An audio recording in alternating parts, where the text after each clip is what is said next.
Hey everybody, welcome back to the show. This week we're covering the film Passing, directed by Rebecca Hall, starring Tessa Thompson, Ruth Negga, Andre Holland, and Bill Camp.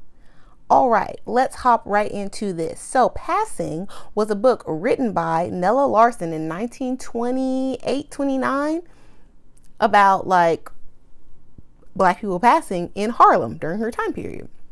We have to start this off by saying that, and I watched a bunch of stuff to really understand this, because it was on my nerve. And then I spoke to my good friend Asha from So She Said, and it was on her nerve too. And then we watched all this stuff. We went down like TikTok rabbit holes, etc., and we figured it out.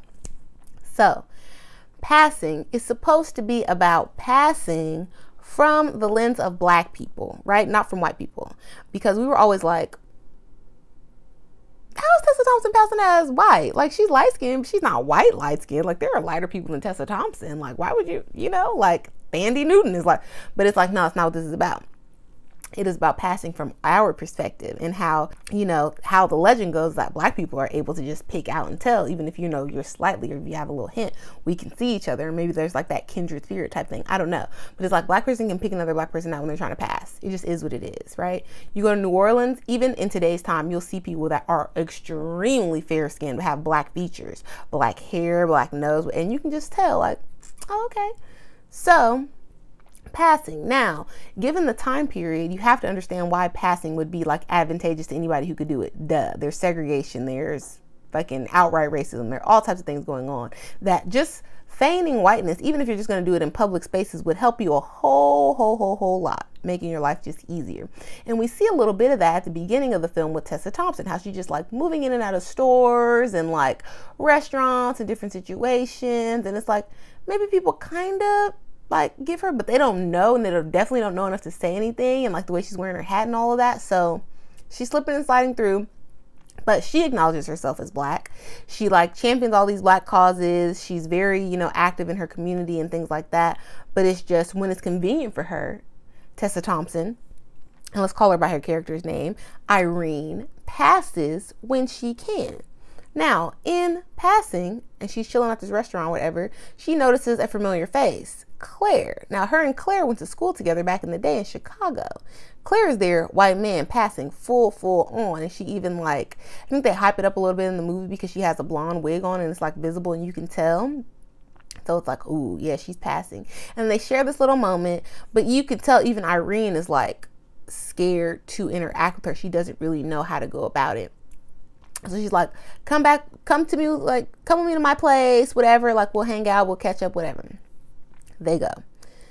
They're talking, but it's like not really clear what's going on. And I assume it's because like both of them are light, bright, damn near white, as Black people call it. So they've probably always been on this like passing adjacent type lifestyle. They probably always have had like some form of privilege in their families, and even in the Black community. If you take it a little further, look at Irene. Irene is married to a Black doctor and doesn't have to work, and has help in her house, another Black woman, which probably 9 out of 10 Black women in her time period do not have that. So even her, in her Blackness, right, and in her being involved in the community and all in the community and all these things, has her privileges as well from being a lighter skinned Black woman, not limited to her husband. So she goes back with Claire, whatever. Claire has this like nice hotel suite. They're chilling. There's like, oh, order everything you want, whatever. She's telling her like, oh yeah, I did this. She's like basically want to know what's up. Claire's like, oh, after my dad died, which you don't know who was the Black parent because they don't really allude to that, but I assume it was the dad because she's like, after daddy died. So it was like that was their anchor to Blackness. I got sent to live with my aunt, who were very white and very Christian. The rest is history. I met him a short while after that, her husband, John, and we got married and we ran away, and we just been living like this ever since, blah, blah, blah. And then she even talks about like, oh, when she was pregnant, she was scared because she didn't know how Black the baby was going to come out to be, like how dark he was going to be. But luckily, with her daughter, everything's fine. Her daughter's away at school, and they're just living life. She doesn't want to go through that again though, worrying about her baby, so she doesn't want to be pregnant. John's got no idea. John comes in, meets Irene, who I guess he assumes too is white. And then that's the other thing, like, I want Black people to get away from the idea of like, oh my God, you can't tell, like, white people, you don't know if they're Black. It's not their thing, White people in America have the privilege of being, you know, first and foremost. They are the majority of the population. They are marketed to, sold to. They're the face of everything, you know. So that's why assimilation exists. The closer you look and act and sound towards them, the more acceptable you are to them. And if these people so happen to be black, you know, in some minuscule way that I can only tell through their DNA or going through, you know, their lineage and getting the phenotype of all these people, blah, blah, blah. They look white. They're acting white. They're talking white. They're, you know, hey, that's good enough for me. I'm cool with it. As long as I don't find anything out, anything adverse, this is the thing I'm rolling with. There's nothing inside of me that makes me want to go investigate. Because I, as a white person, have got nothing to lose. Like, and I, as a white person, cannot even imagine myself in that situation needing to pass, so I don't get it. They're detached. And that's what we need to put ourselves in the brain space of when we're watching this film. They're detached. They're just going through their life. Like, you know, being white. They're chilling. Even like in the store at the beginning with Irene, those white women would never dream that a black woman would just come into their store and be acting natural and normal with them. Like, no way. Of course she's white. She's in here with us. Yeah. That's how it's going. That's how this is happening so easily. Oblivious. So, Irene finds herself in a situation because John comes back. And John is like, I guess is how he always talks, and they're just casual. Oh yeah, and you know, and she was as white as a lily when I met her, but it seemed like every year she gets darker and darker. So I call her Nig, as in nigger, because, you know, I told her she don't be careful, one day she's gonna wake up black. And they, you know, have a clown's laugh at that. Irene really can't hold it in because she's like, oh my God, like, you're on the precipice of being found out. Like, how are you? She's scared on the inside. She's panicked. She leaves. She's so disgusted. He called me a nigger. Blah, blah, blah. She's asking, do you know any black people? Like, she's being kind of intrusive. Girl, no, he doesn't know no black person. And the black person he does know right here is faking it. Why would you? I don't like it when people try to act like that. Like, well, do you know any black people? No, they don't know no black people. That's why they think like this. Stupid. That's why they feel like this. That's why they feel right in saying it out loud, because they don't know any black people. No. Do not try to argue with the clown. Do not stoop down to somebody's level and like think that by poking at them or your knowledge or whatever is going to rise them. No, it's not going to bring them up. They're at where they're at. They think how they think. Leave it like that. What are we doing? Trying to educate, you know, the uneducable. Doesn't make sense. Just leave it alone. She goes home back to her like black upper class life. She's mad. Now, the other thing that irritates me is there's a lot of things going on in this time period with black people specifically. There's lynching, you know, police brutality, outward racism, all these things. And she has 2 black sons that more so favor her black husband, which even they get into conversation about when Claire's talking about, oh, her kids are not too dark, you know. And then she was like, mine are. Duh. Because of the mate that you picked. Not because of you. Whatever. But still in the situation where she's like, oh, proud, you know, that her kids are dark skinned. She's very, very annoyed with her husband, Brian, who was telling the kids and keeping them informed about what's going on. Like, don't talk about the race issue in this house. And no, but you're out championing all these things. And you're on this board and that board. You're doing dances and you're trying to fight the change. But we can't talk about race in our house when it directly affects them. And then they're black and they're men and they're outwardly black. They look black phenotype, unlike you. So how can you tell their black father, who is prominent in his own right, how to educate or how not to educate his children? Just irritating, just annoying. And like, kind of to me, that same aloofness or that same detached, because you don't have to deal with that out in public. You can slip and slide in and out.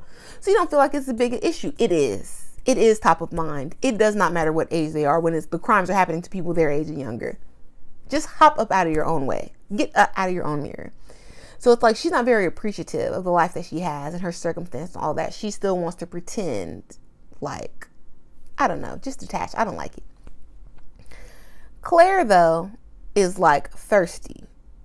She's writing letters. She's calling all this stuff like, why won't you come hang out with me? You're the only person I've been able to talk to in ages. Like, I don't have no friends. Everybody is white, thinks I'm white. You know, that could be very lonely.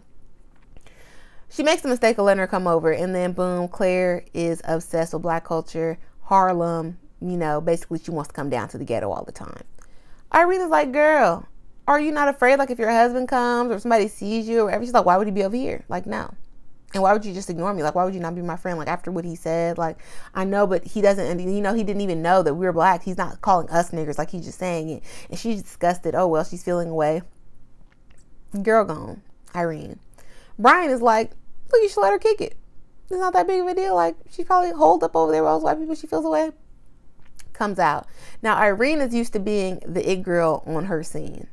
I don't think she likes being not even overshadowed, but in competition or just put on a side by side, like even viewing with her friend Claire. Claire is like closer to whiteness, so she is, you know, seen as more beautiful in these circumstances.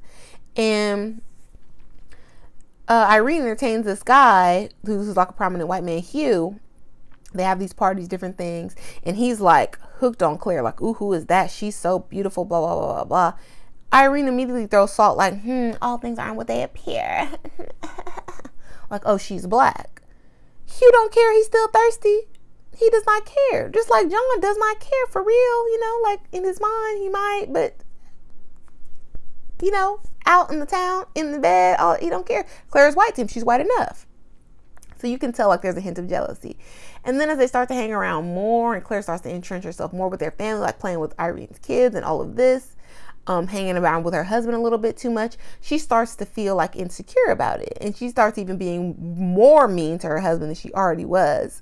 Like, oh, well, you just miss what you don't have. And it seemed like you were much happier when Claire was around and blah, blah, blah, blah, blah. Annoying. I could not imagine being married to somebody that is like so self-absorbed and self-obsessed and like a fake goody two-shoes and all. I couldn't imagine. Anyways, they're at a friend's apartment where they party, they hang out. Irene not feeling it, not feeling her best. Claire living it up, life of the party, she's getting all the attention. Just as things are like reaching a point, there's some, you know, aroused things going on in the hallway. There's noise. What's going on? It's John. Now, I knew that John would run up and figure it out because earlier in the movie he sees Irene on the sidewalk with the black lady and he's completely confused by that. And then she doesn't like react the way she should. Irene could have played it off so smoothly, like, oh, I'm out with my housemate, blah, blah, blah, blah, we're doing this. Oh, nice to see you, John. Bye. She didn't. She panicked. So to me, it's her fault and she blew up the spot for Claire. Because John earlier was like, oh, yeah, no, Claire, she don't even let no black people around her. Like, she don't even let them work for her. She don't want no black people near her because she knows they'll be able to pick her out and they'll have dirt on her. Duh. Or she might feel a kindred spirit and start kicking with them too much, start letting too much hang out, like she did even with Irene's maid when she pulled up on them and they were kicking in the backyard, talking, having a good old time. And Irene's like, get to work. Like, this is my seat. This is my friend. But you were just mad at her. So there's jealousy. There's insecurity. Back to the party. John is at the door. He's going crazy. I know she's in there. My wife is like, boy, your wife ain't over here. Like, why would you even be here? Your wife don't come to this part of town. Not knowing that's Claire. The people that know, they're a little bit scared. Standing by the window now. Because it's a small apartment. People are coming in. It's the commotion. Husband rushes in. Claire, room full of black people. Claire! Oh, how could you? Now, Claire is standing by the window by the balcony. Irene is standing in front of her, like very aloof, kind of looking like pilled out. Maybe she's on drinks. I don't know. And then the way the scene is cut, you cannot tell if Irene pushed her out the window to splat, you know, several stories down, or the husband pushed her. Either way, she's out the window and she's dead. They go downstairs. Party's over. The police come. The police are questioning everybody. Irene sitting there shaking. I don't know what's going on. She's not being very communicative. Her husband is explaining because he's the doctor on the scene. Like, I don't want to say. And you can tell like that there's a lot of taboo around us just flat out coming out and saying that the husband pushed her out the window. We were all eyewitnesses to it. But it's like, I don't know. Yeah, well, there was an accident. Well, something happened. Well, he was upset. Like, call it what it is. But they don't do that. Husband is over there looking distraught. And he's freaked out because he was just mad. He probably was mad enough to kill her, choke her out, and then she ended up dying. So he's going through all that. He's confused. Remember, they still have the daughter. So now it's kind of on him, too, to decide. Does he keep up this charade and not, like, even besmirch his own reputation by letting them know that he was tricked and he was duped by Claire? Because, you know, she's dead now. Like, why do we need to discuss it?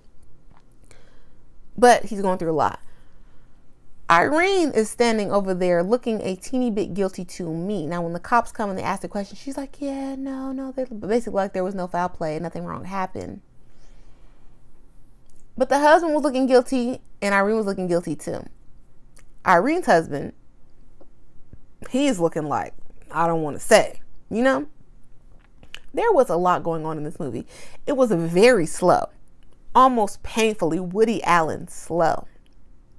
Okay, I almost thought that there would be no point until we got to this party scene. But I guess just for cinematic value and, you know, the Black experience, and especially on this topic, I guess it's good TV, good to watch, historical reference. I love that it's based on a book that gives it like a lot of depth, and you can tell like in the way the scenes are shot in different situations that there isn't like a lot of dialogue, but it's the way that things are being shown to help you understand what's going on. So I like that a lot. Ruth Negga is an incredible actress, and Tessa Thompson does not disappoint. Andre Holland, I cannot believe that he hasn't been like leading role in something yet, because as supporting, he kills it every single time. As the husband, it was like all the emotions were there. He was like the adoring, doting husband. He was every bit the doctor. He was the father. You know, he was entertaining. He was a friend. And just having to deal with Tessa Thompson, Irene, just being mean and like being to him all the time. I cannot imagine. And it's like he wanted to leave the country and, you know, go for them to have a better life, maybe in South America, maybe in Europe. And she just was not with it. Like, why do you want to stay in America so bad? Oh, because you're not dealing with anything. That's why. Oh, because you're not facing any adversity. That's why you don't care. It was a lot. There's a lot of undertones, a lot of conversation pieces. I feel like even now there is a different way of that Black people pass, you know, through money and access and things like that. So just, I don't know. It was a good movie. Be patient. The story will pick up. It is very interesting, and I hope that this inspires you to go and look up other famous cases of passing, because there are a lot out there. Let me know in the comments if there's something else you would like me to review, as far as like anything streaming, Netflix shows, Hulu, Amazon Prime, whatever. I got all of them, HBO Max.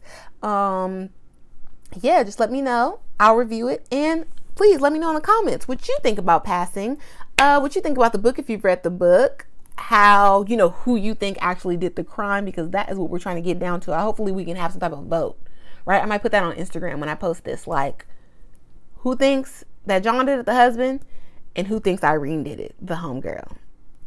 Thank you for watching. Please do not forget to like, subscribe, and leave me a comment. I'll see y'all next time. Bye.